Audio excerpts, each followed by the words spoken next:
For the third straight year, the Thunder's off-season will begin after the first round of the playoffs. Oklahoma City actually performed slightly worse this postseason than last, winning one fewer game against the Blazers than its defeat at the hands of the Jazz in 2018.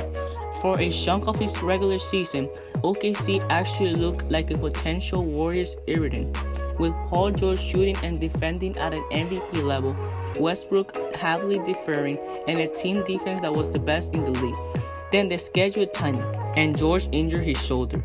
As OKC regroups this summer, what's next for Westbrook's legacy? What's good, YouTube? Today I'm back with another video, and today I'm going to be talking about Russell Westbrook's legacy and what's next for it. Since their high-profile breakup nearly 3 years ago, former teammates Kevin Durant and Russell Westbrook's postseason legacies have certainly headed in opposite directions. While Durant and the Warriors are gunning for the third consecutive NBA title, Westbrook and the Thunder were ousted for the third straight spring in their first round with a loss to Portland. Damian Lillard put an exclamation point on a series in which he outplayed Westbrook with a 37-foot game winner at the buzzer. This first round belonged to Lillard, while Westbrook's legacy continued to waver.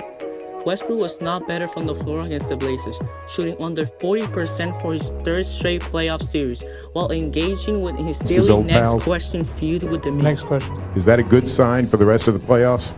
Next question. Tone of this game. Next question. In all, Oklahoma City has won just 4 postseason games since Durant's departure, even with Paul George playing an MVP caliber player alongside Westbrook this season.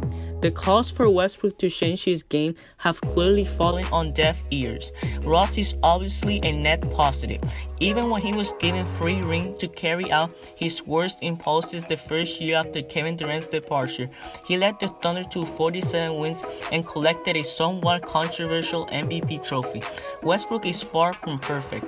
He still shoots too much and shoots too many bad shots, and in the ideal world, he will earn from his loss to Damian Lillard, a guard who has eclipsed Ross at the position because of his commitment to covering up the holes in his game after each postseason defeat.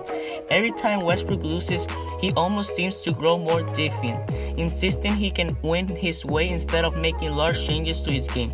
If that's truly the reality, or OKC's front office believes for any other reason Ross isn't going to come back a different player, then it's up to Sam Presti to figure out how to best highlight Westbrook's talents, especially when him and George are locked in 2 long-term expensive contracts. However, Westbrook still completed a third straight season by averaging a triple-double, including career best of 11.1 rebounds per game and 10.7 assists per game, with later leading the NBA. Despite those gaudy numbers, Westbrook shot just 42.8% from the field and 29% from three-point range this season, his worst rates from beyond the arc since his second NBA campaign in 2010. The Thunder need what every team in the league covers: two-way players who can guard multiple positions and space the floor. It's an obvious fix for so many rosters.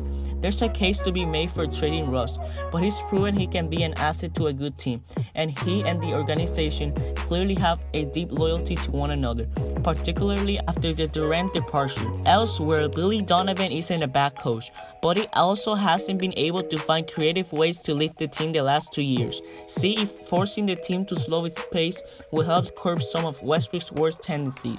There aren't any easy answers for Donovan, but he also can't come back next season with the same plan, and the Thunder will not be acting irrationally if they consider replacing him altogether. Here's what's for certain: OKC is locked into making the George Westbrook tandem work. George is signed for at least 2 more seasons with a player option for 2021-2022. Getting PG to stay with the team last summer was a coup, and the team will be hard-pressed to find another talent like him in the near future. Westbrook is signed for huge money to 2022 with a $46.7 million option for 2023. He's not going anywhere for probably the rest of his career, which means the front office has no choice but to build a team that brings out the best in Russ. For 3 years now, OKC hasn't been able to put that team together. It's unclear what the ceiling of such a team will even be. But as long as Westbrook remains inflexible in his style of play, the Thunder need to be much more aggressive in making changes around him to figure out how to make this work. That concludes the video. Do you think Westbrook will win a ring in the future? What do you think? And let me know down in the comment section below. And thank you all for the support. If you enjoyed this video, be sure to leave a like, subscribe if you're new, and click the bell to get notified of my future videos. I hope everyone has a great day. Peace out.